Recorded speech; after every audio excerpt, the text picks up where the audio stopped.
Good evening and welcome to this week's edition of Behind the Headlines. And in this programme tonight we will be discussing Israel's Holy Week of Terror.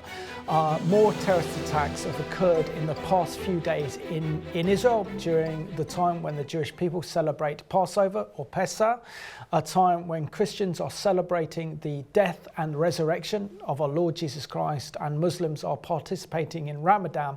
We see that the holy city of Jerusalem is rocked by terror. The nation of Israel has been rocked by terror this week, including shootings, car rammings, rockets and missiles fired from Gaza and Lebanon as well.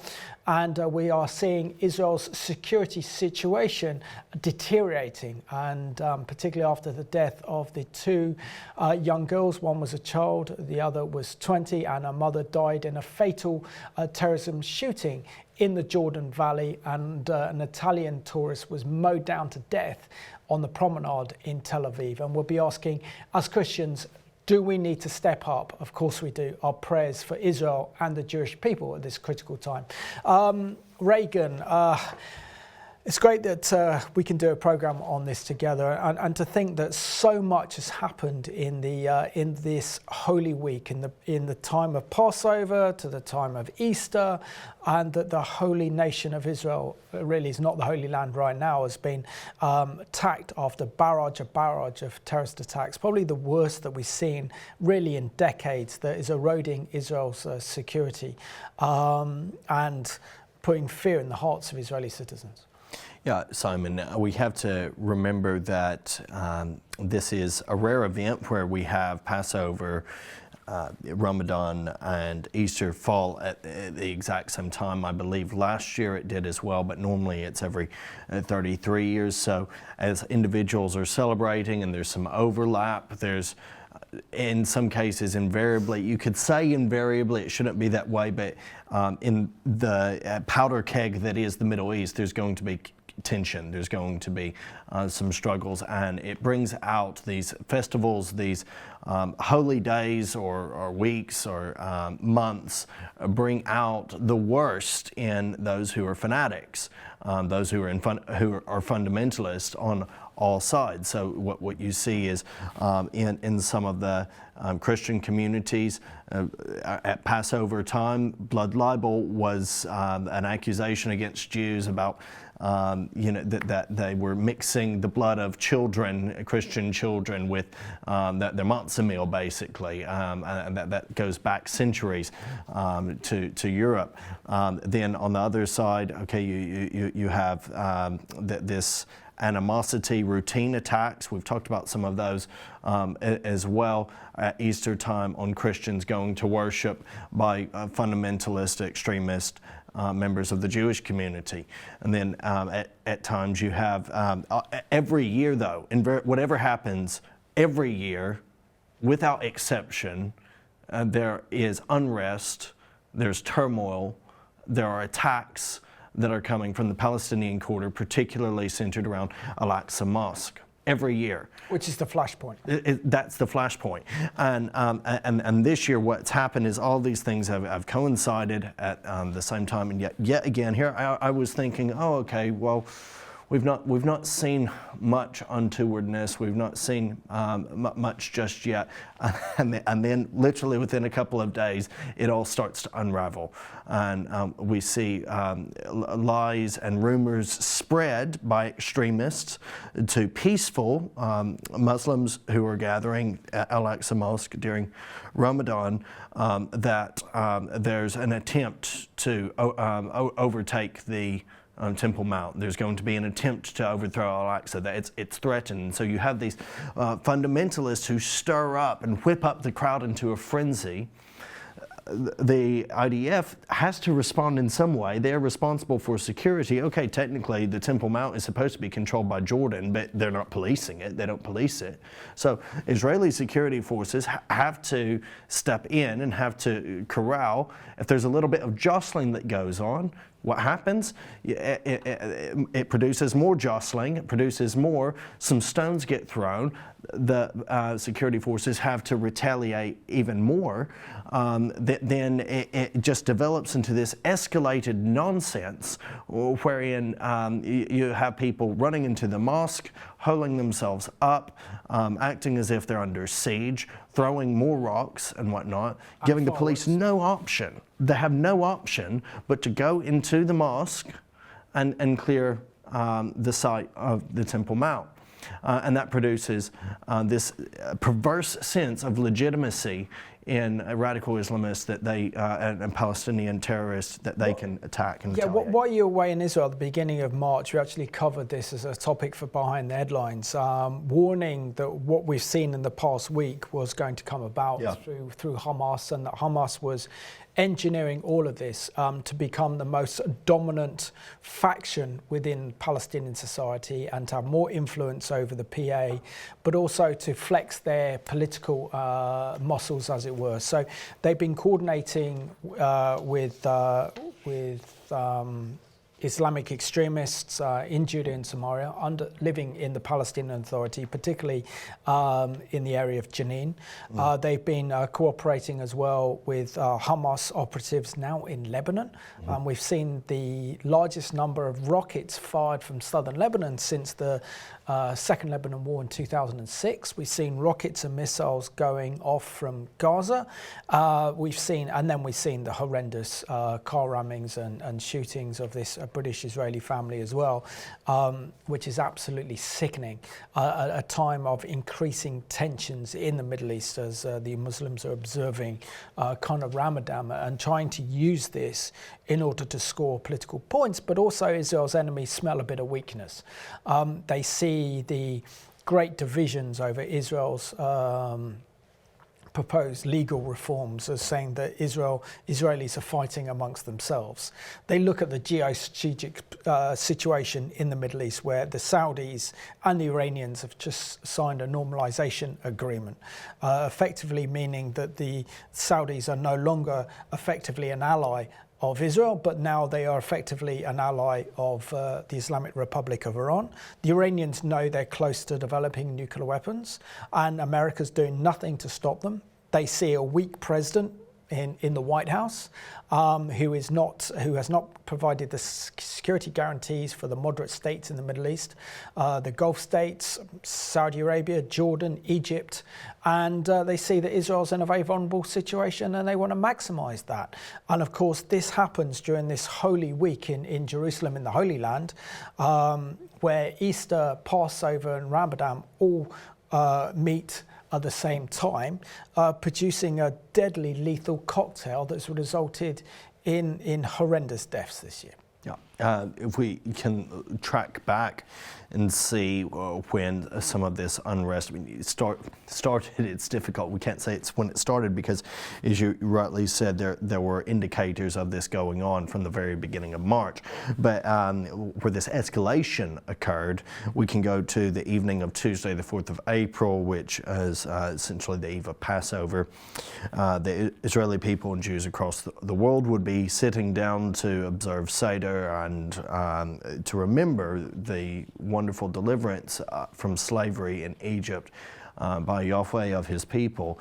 And at this highly, immensely symbolic, powerful moment, there's some intelligence that's given to Israeli security operatives that Palestinian terror organizations are aiding the stockpiling of weapons, incendiary devices and such, fireworks and clubs within al-Aqsa mosque in Jerusalem, ready to carry out a deadly terror attack against Jews and Christians visiting the Temple Mount the following morning. Now, some people might not know how the situation works.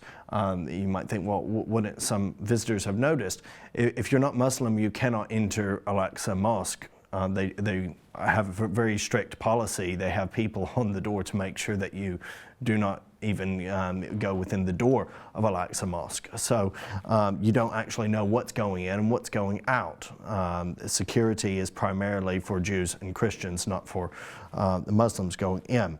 On the Tuesday, but you have to. I think a very important point we need to raise as well with this one is that these Palestinian rioters are desecrating the Temple Mount, the al-Aqsa mosque compound, because they've been storing fireworks in there. They've been building incendiary devices to carry out bomb attacks, clubs, rocks, and we'll see footage of that very shortly. But this is supposed to be the third most holiest site in Islam. And yet you go up onto what is known as the Temple Mount Plaza, you see kids playing football, you see them having barbecues, and now they've turned the al-Aqsa into a kind of house of war, ready for provocation, deliberate provocation to initiate against the Israel security forces who are going up there, and they had intelligence reports that they were going to carry out terrorist attacks against Jewish people, against Christians visiting the Temple Mount the following morning, in order to essentially set alight the al-Aqsa mosque, saying that the Jews and the Christians are wanting to take control of the holy site, and therefore this is in danger, inflame Islamic public opinion around the world, and to carry out terrorist attacks against Israel. I mean, this classic plot they keep playing is using the al-Aqsa mosque as a flashpoint for violence and terrorism against Israel. Unless anyone think, no, this is an overblown rumor that just escalated. It's definitely not that, because on the Tuesday night, dozens of masked youths. Again, why are you wearing a mask? You know, what's with that? Unless you're trying to evade, unless you're trying to hide. They barricaded themselves inside the mosque, atop the Temple Mount, with the fireworks, clubs, and following evening prayers, while locking the doors, placing barricades at the entrances, police said, and an apparent preparation for Jewish visits to the Mount on Wednesday, which is Passover Eve. Now, the control of the site of the Temple Mount is contested, and it's there's a lot of drama and there's a lot of back and forth. You have all sorts going on. There are occasions this year, as it's no different with other years, you also have a couple of people try to make sacrifice on the Temple Mount compound, and that's not allowed. But consistently, the Prime Minister, Benjamin Netanyahu, said he is committed to preserving the status quo at the compound. The Israeli security forces ensure that protocols are kept in place. The site itself is under Jordanian control, technically, and while anyone is allowed to visit, Orthodox Jews don't visit because they're not allowed to. And Christians visit generally as part of tour groups, but can't go inside the mosque itself. Can't pray up there either. Exactly. Well, they don't like it. They go mad. Actually, they start kicking off if you start to pray up there. If you make a very visible scene of it, definitely. As I say, see the signs, just try me. Can I communicate to God or not while up here? But yeah, you're exactly right. It's forbidden. They don't want like any other public display of worship unless it's Islamic. Police have released video footage showing what appears to be firework explosions inside the mosque. Again, par for the course, it happens every single year. Figures throwing rocks at security that's there. Another police video showed riot police with shields advancing through the mosque under a barrage of fireworks and explosions. They showed a barricaded door and boxes of fireworks on the floor, as well as police escorting at least 5 people outside with their hands cuffed behind their backs. Total lawlessness. Now, what happens then? There's outcry. Hamas denounces the raid on the mosque as an unprecedented crime. It's ironic that you have a complete 100% terror organization calling an act of law and security enforcement an unprecedented crime. It's just beyond the pale. They called on Palestinians in the West Bank to go en masse to the al-Aqsa mosque to defend it.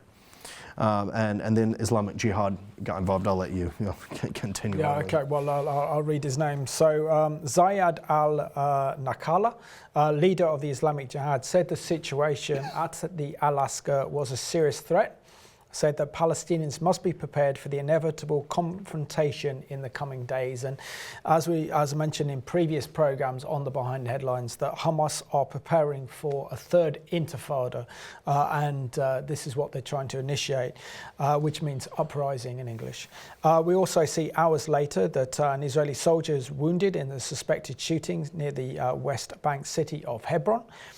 Palestinian leadership condemned Israel's actions on the al-Aqsa. The spokesman of the Palestinian Authority, President Mahmoud Abbas, warned that Israel's such a move exceeds all red lines and will lead to a large explosion. The government of Jordan condemned the Israeli raid in the most strongest of terms. The Foreign Ministry warned of the consequences of the dangerous escalation, held Israel responsible for the safety of the blessed al-Aqsa mosque. The foreign ministries of Turkey, Egypt and Saudi Arabia condemned what they described as an Israeli intrusion into the al-Aqsa mosque after Hamas lights the touch paper that is the al-Aqsa mosque compound and fired rockets into Israel. And it's important to note, I just want to say this one with the emphasis on this, is the fact that there is freedom of worship in Jerusalem. There is free access to all the main religious sites, whether they're Jewish, the Western Wall, the Church of the Holy Scepter for Christians, and also the al-Aqsa Mosque. And no other time in the history of Jerusalem has there been that freedom of worship. So to actually use the al-Aqsa Mosque to kind of instigate violence and terrorism towards Israel is actually deliberate. And one of the things that stands out here as well to me is you read all of the stories, Simon, it's very, very clear, okay, there are security interventions that are being made. These are not religious in their orientation at all. Most of the IDF are secular. Okay. I would have thought with the Israelis going in that they would actually be Muslim officers. If you go to the site of al-Aqsa, and I was just there last month, you can look at the guys who are there who are standing as security, and there's a good number of Arab Israelis. Some of them will be Christian Arabs, some of them will be Muslim Arabs, and other secular Israelis. You're not going to have Orthodox, generally Orthodox soldiers are very rare anyway, but you're not going to have Jewish security forces generally keeping guard over the gates of al-Aqsa. No, exactly, and I think this is what Israel's done. This isn't a religious incitement or act. At all. It's not political either. It's an act of security. You're storing up weapons and rocks to prepare for your annual foray against Christians and Jews during Ramadan, which, by the way, more points in heaven. This is part of the Hadith. The Hadith's teachings are very, very clear. You wage jihad. The call is to wage jihad at least once a year.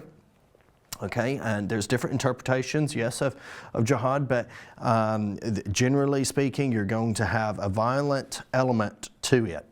Okay, and so if you wage war during Ramadan, holy war during Ramadan, you get even extra points, essentially, before Allah in heaven. And so that's how it works. But you do not see Palestinians dying here at al-Aqsa Mosque. You do not see soldiers opening fire on them. You do not see a violent retaliation. There are a handful of injuries that you hear of that come in the course of the crush of people. It's overcrowded anyway when you watch some of the videos. But then what happens? You act in a way preserving security. You see rockets fired with the intent of deadly force. You see a dear family on their way to Tiberias for a family holiday during Passover. The women gunned down. I mean, what sort of child sick, as well? And one's a child. A child. What sort of sick individual guns down and thinks he's a big man for gunning down a woman and her 2 daughters. The words fell. I mean, it's consistent. You can look in the Hadith, and there are traditions that are there that seem to make light of women being caught up in war. But this is a targeted attack on a family driving in a car. There are no men in the car. They would almost certainly be viewed as unarmed. They're in this particular region of Judea and Samaria, and they're gunned down by this terrorist. Well, everyone then goes and condemns it, right? You have Jordan condemning. You have Hamas condemning. No, Jordan, I don't think, has said anything on it. But Hamas celebrates it. They don't say we don't condone violence against women and children. No, they praised the attack. They praised the murder by a terrorist of this woman and her 2 daughters. Which is very, very sickening, but also has a deeper connection to us because originally from Britain, they made Aliyah to Israel in 2014. And now, sadly, that whole family is absolutely devastated with the loss of those 2 daughters and the mother who died on Monday through her critical wounds. So let's have a look at this excellent CBN news update on what can only be described as a holy war in a holy week in Israel last week. Israeli jets pounded weapons manufacturing sites, tunnels, and rocket launchers on both its northern and southern borders. Prime Minister Benjamin Netanyahu convened Israel's security cabinet Thursday to respond to the attacks that came on the first day of Passover, when Jews celebrate their deliverance from Egypt. Netanyahu warned Israel's foes. Recently, I've made it clear that our enemies should not misjudge us. The internal debate in Israel will not prevent us from taking action against them wherever and whenever necessary.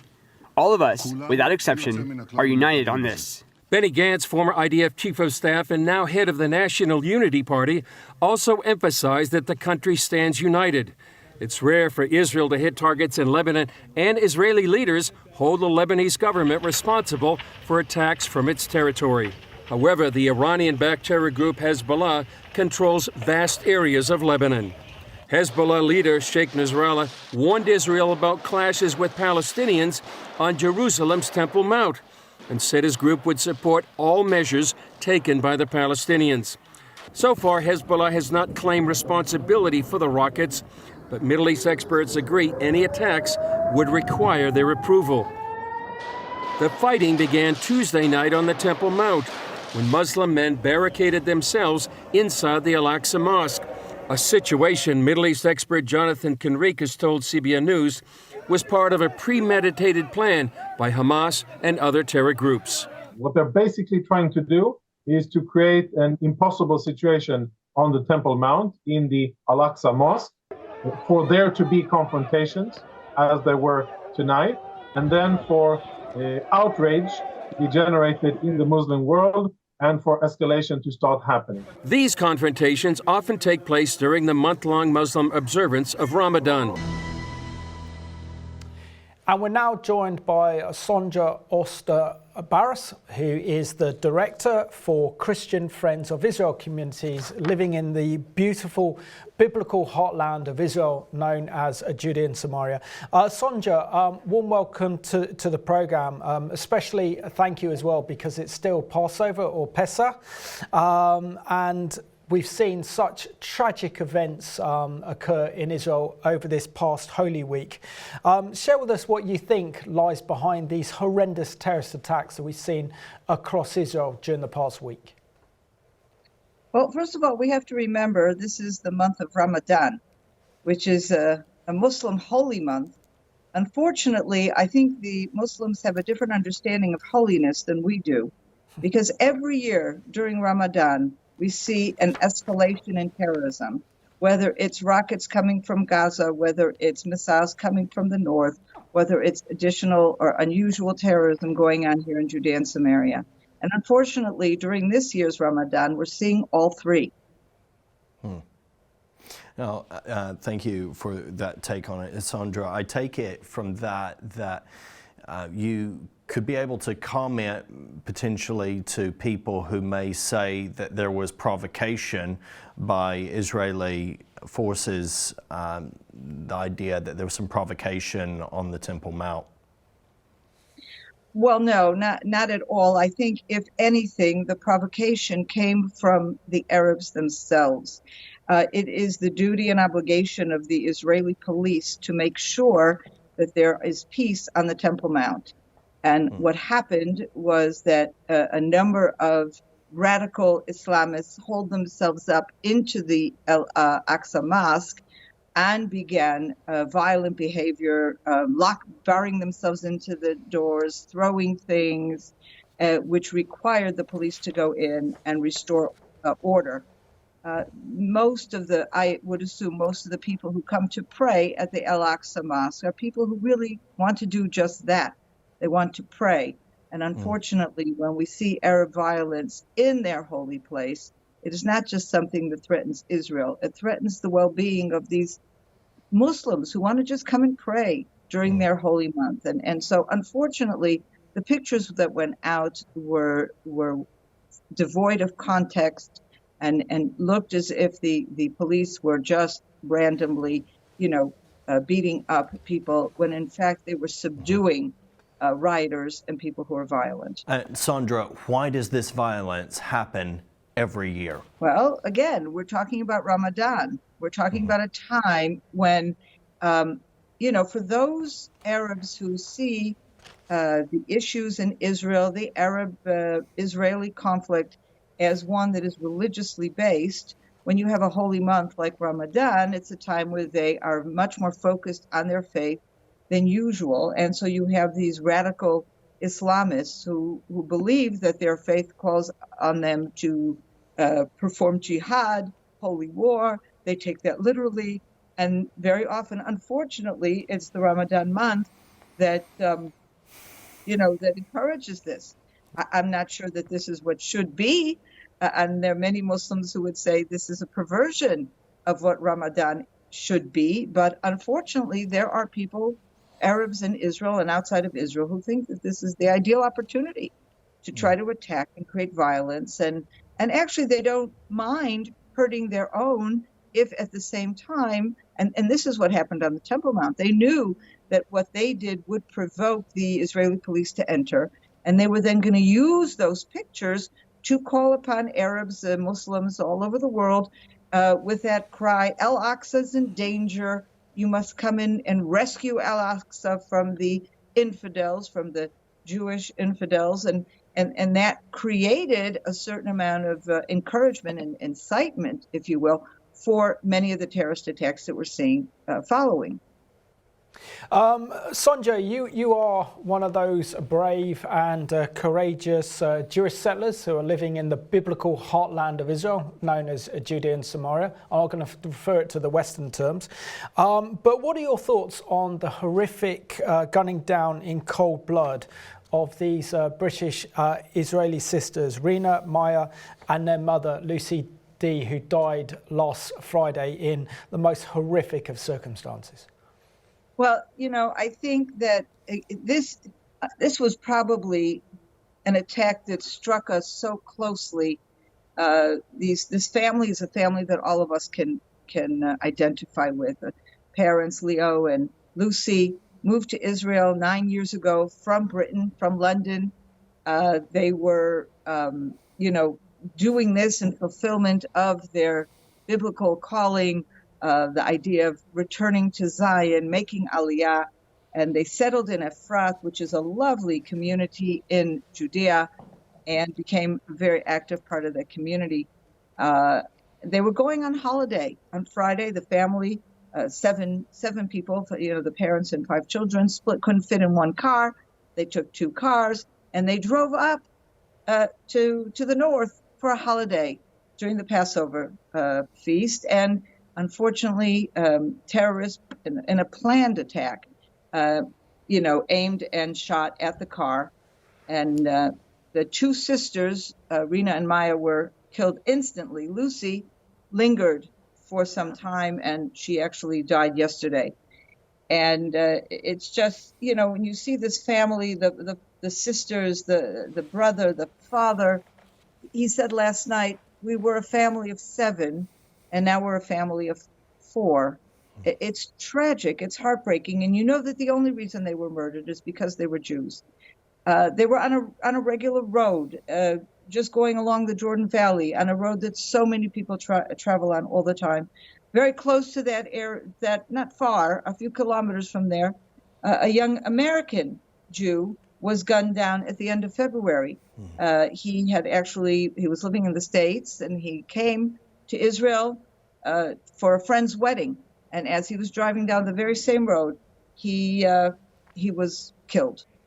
And unfortunately, just a few days ago, a tourist from Europe was trampled. A car, an Arab in a car, drove into a group of tourists in Tel Aviv.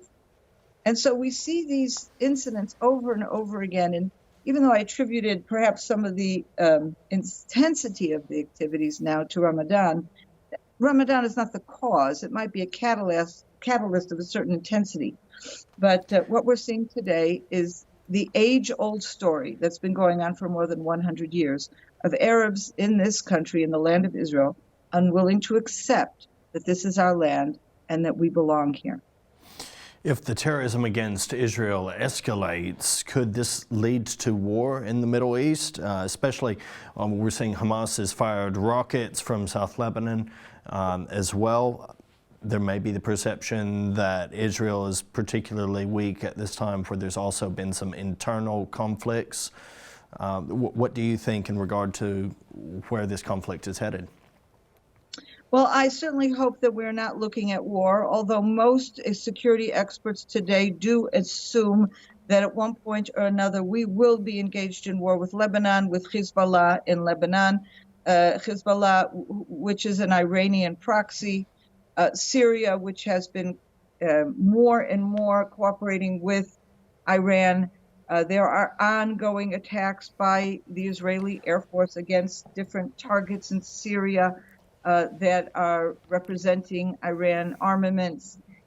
So this is something that's been going on for quite some time. And there is an assumption that it will hit a boiling point. I don't think we're there right now. As far as the internal struggles, it's deeply worrisome to all of us, first and foremost on an internal level. The government is a right-wing government. It has put forth a judicial reform, which has become very controversial. I am actually an advocate of the reform, but I do see where there needs to be room for adjustment. It needs to be done in a more gradual way. We need to reach consensus. And the truth of the matter is the overwhelming majority of Israeli public believes that we do need some level of judicial reform. But what we are seeing today are certain extreme left-wing people who are fueling the protests and creating the impression that Israel is really much weaker than it is. How can we be praying for you and your brave and courageous community living in the biblical heartland of Israel, which is the beautiful Judea and Samaria? Well, I think that the most important thing to pray for right now is our internal unity, because there's no question that our neighbors in the north are looking at us, and we heard Nasrallah just say that, they're dividing themselves up from within. It's going to make our job much easier. Now, of course, this isn't true, because what our enemies don't realize is that after all the arguments, we are extremely united. But we have to pray, everyone, and I hope everyone will help us in this, pray for unity, greater love, greater understanding from within us.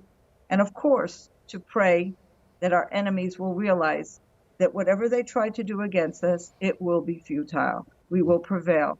And I'm confident God will bless us and ensure that we prevail. Amen, Sondra. Thank you so much. And thank you so much for joining us during Passover from the biblical heartland of Israel, which is Judea and Samaria. So we pray for the safety and protection of your very precious community up there who are fulfilling your biblical mandate. So thank you for joining us from Israel today. Thank you, Simon.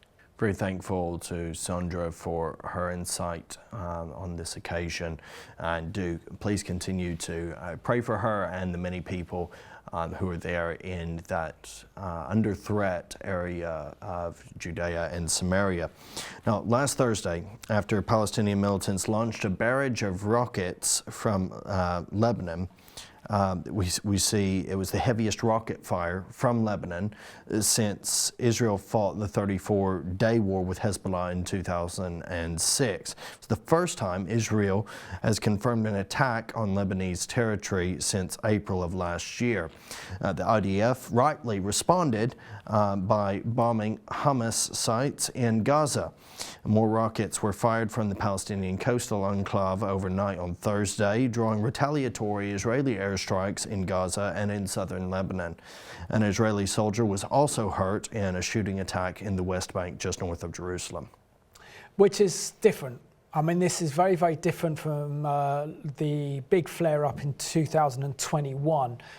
Primarily is that this is the largest number of rockets and missiles that have been fired from southern Lebanon. We know, for example, in southern Lebanon, Hezbollah, who are the terrorist wing of the Iranians, have 160 to 180,000 rockets and missiles targeted Israel. They've also been firing missiles and rockets from also Syria as well. So we see that northern front now is becoming a kind of danger zone for Israel, as well as Judea and Samaria. And what we're seeing really is that the Palestinian terrorists who are forming their own terror groups in Jenin, for example, where the Palestinian Authority have no control influence, are overriding the PA Authority. They're completely ignoring their security. They are losing their power and influence, particularly Mahmoud Abbas, the president of the Palestinian Authority. Hamas are gaining the upper ground through their sponsors, Iran. And so really we're seeing that Israel is going through a deteriorating security situation. And I suppose what kind of brings it home more and more is that horrendous terrorist attack. I mean, you've got the Daily Mail page for Tuesday, the 11th of April. We've got the Times. We even got the one up, this one. And this is when it makes it so real and so personal when we have this. Look, our family of 7 is a family of 4. Says Rabbi. Times have got a similar headline. My family of 7 is now only 4 because they were born in Britain. They were British Jews. They played a prominent role in Britain's Jewish community, and therefore our newspapers and our news outlets are really focusing on this awful terrorist attack, because there is a British connection to this story. And it's a heartbreaking story because this is the reality of what the Jewish settlers who are living in what is named as Judea, named after the Jews, in Judea and Samaria, which is the biblical heartland of Israel, have to suffer. And to think that this, poor British rabbi has just lost his wife and his 2 beautiful daughters is absolutely heartbreaking. I'll read a segment here from page 5 on the Daily Mail. Both daughters were buried on Sunday in the West Bank's Kfar Etzion settlement in front of their father and 3 siblings in a funeral service attended by thousands. Mrs. Dee had been taken to Ein Karim Hospital in Jerusalem, but died yesterday despite great and constant efforts.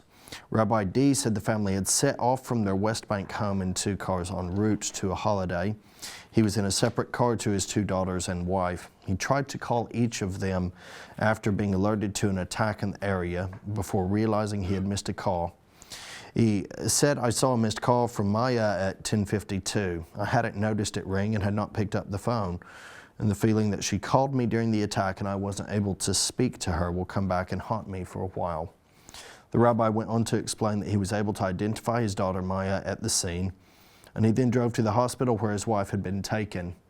He added, I went numb. I didn't cry yet. I was highly rational. I went back to the car, drove another hour and a half to the hospital. Lucy had had 2 bullets, one through the brainstem and one lodged at the top of her spine. And there was an operation. There was reason for hope. But alas, our family of 7 is now a family of 4.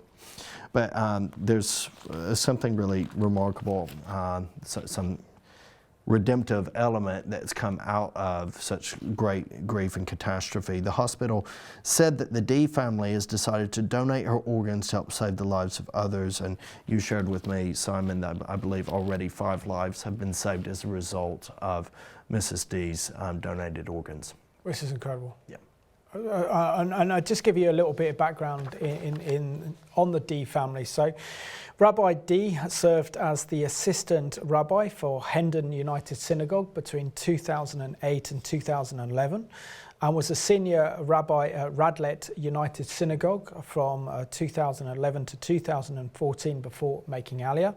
Lucy Dee, his wife, has a background in social work and is known in their community for helping younger women and families in the community.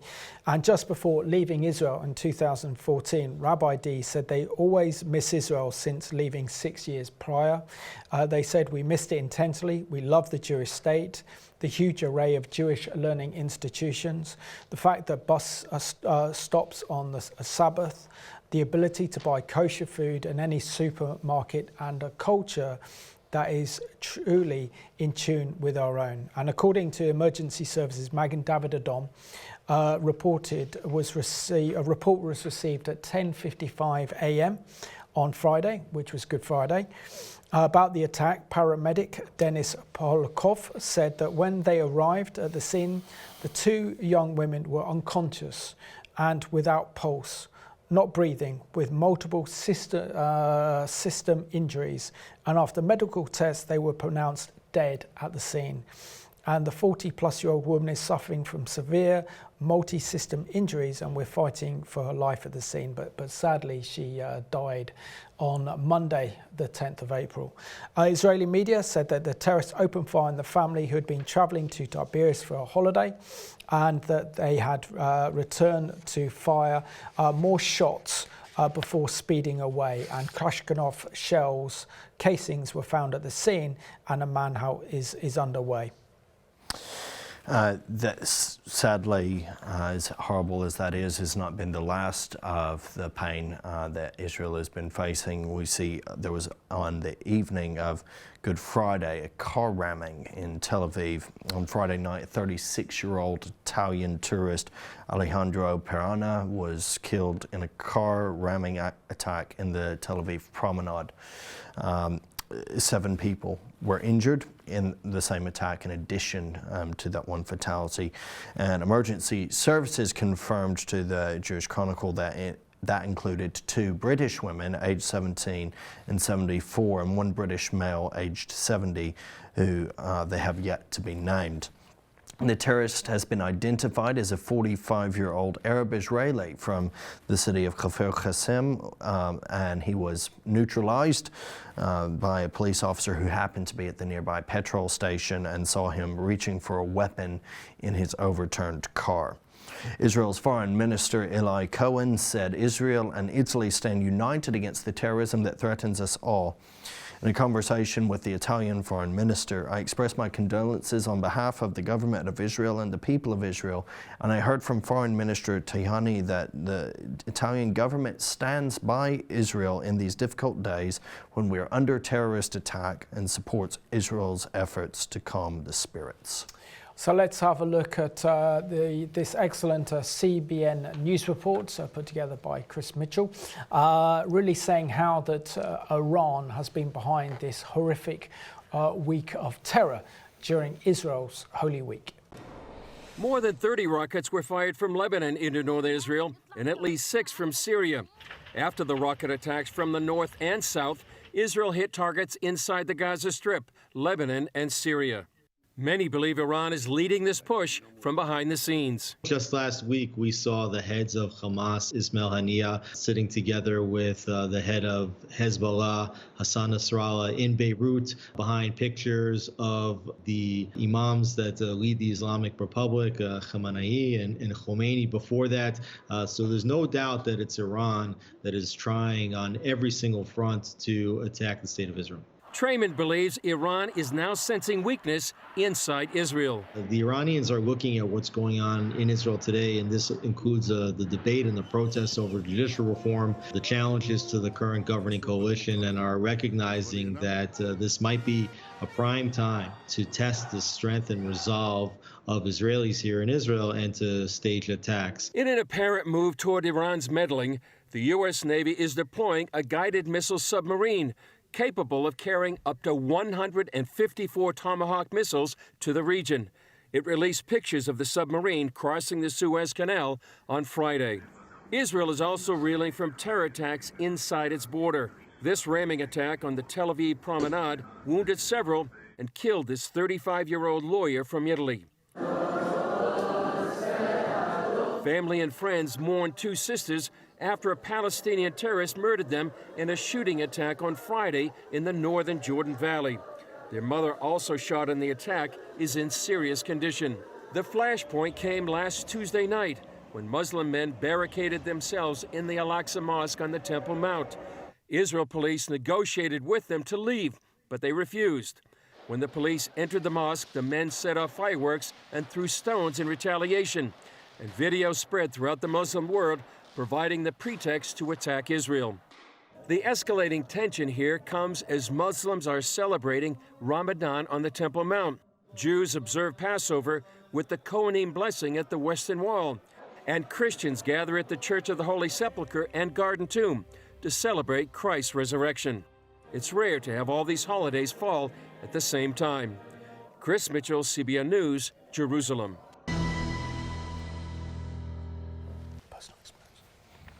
Well, very thankful to Chris Mitchell and CBN for that excellent and insightful review. And Chris is always putting out amazing content, very helpful stuff from No, he does a great work. He's such a humble guy as well, Yep. and so nice with it. I mean, when we saw their video footage of what happened there in up in the Jordan Valley in the north of Israel, what happened on the promenade in Tel Aviv, two areas been on that highway from driving up the Jordan Valley from Jerusalem all the way up to the Galilee and the Golan Heights, and travelled down the Jordan Valley. So it's an area that I know very, very well. I know that promenade in Tel Aviv extremely well. I mean, it's a beautiful green area of space, very much near the Carmel market. And then you've got the beach as you go out of Tel Aviv, as you start to walk to the old city in Jaffa. So that whole area, when you see video footage like that, you can just picture yourself being there straight away because it's so familiar. So to think that we've had these horrendous terrorist attacks, and particularly as the light, they've killed kind of British citizens who've made Aliyah, an Italian lawyer on holiday from Italy in Tel Aviv as well, means that it's not only Israelis that are getting caught up in this terrorist attacks, there's also foreigners as well that are getting caught up in the terror attacks. And I suppose the big question we have to ask on this program is what lies behind these terrorist attacks that we're seeing and this escalation of terror, essentially deteriorating Israel's security situation and also Israel's ability to withstand terror attacks. Just in human terms, you can look at what's being looked at as the initial meaning behind it anyway. According to the Jerusalem Center of Public Affairs, the latest escalation against Israel from Gaza, Southern Lebanon and Syria is an initiative of the axis of resistance led by Iran in the first stage of its phased plan to destroy Israel. Iran's axis of evil assumes a weakened Israel is primed for defeat, and that's likely due, in their view, to kind of the internal conflicts that even Sandra was referencing earlier. The axis of resistance has begun to implement its strategy of uniting the fronts and proxies as devised by the Islamic Revolutionary Guard Quds forces General Qasem Soleimani before his assassination. And the enemy axis comprises the IRGC, Hezbollah, Hamas in Gaza and Lebanon, Palestinian Islamic Jihad, and the Houthis in Yemen, as well as others. And the axis of resistance led by Iran estimates that the wave of Israeli protests against judicial reform and recent crises with the United States have weakened Israel, leaving it exposed and primed for such attacks as have been carried out. And they believe that the IDF is unable to fight simultaneously on several fronts and deal with the attacks of tens of thousands of rockets, precision missiles, and drones launched from across several borders, accompanied by a wave of terror from the West Bank. Regarding Iran and Hezbollah, the strategic situation at the time of the 2006 Second Lebanon War has wholly changed, with Hezbollah's power having grown exponentially. It has an arsenal of 150,000 rockets and precision missiles. And in addition, Hezbollah's Secretary General Hassan Nasrallah claims he is not afraid of a military confrontation with Israel while continuing to operate from a bunker deep under Beirut to avoid an Israeli attempt on his life. These recent disturbances we've been talking about inside al-Aqsa mosque on the Temple Mount, which you saw scenes of there, were planned and provoked by Hamas. The fire, the explosions that you were seeing, that wasn't coming from IDF. That was coming from the Palestinian activists holed up inside the Al-Aqsa Mosque. And it's carpeted. So anyone who's got a house that is a carpet, you Really put smart. fireworks in your lounge and light them. Of course, it's going to set light and burn. So there's a great danger then they could actually burn down the Al-Aqsa and then blame Israel for it. But I think Israel's enemies underestimate Israel. Yes, there are massive internal divisions within Israel right now, but there's nothing like a conflict that pulls Israel together. And Israel's not like any other nation. And You're going to finish my point for me? No, they're underestimating Israel, yes, in human terms, but it goes deeper, doesn't it? That's the point I was going to make, that they are not coming against any other nation. Yeah. They are coming against the God of Abraham, Isaac and Jacob, the God of Israel. And this is the role that Christians can play in this situation. The drumbeats of war are sounding, and as Christians we need to step up our prayers and intercession for Israel, and we are told and commanded to pray for the peace of Jerusalem.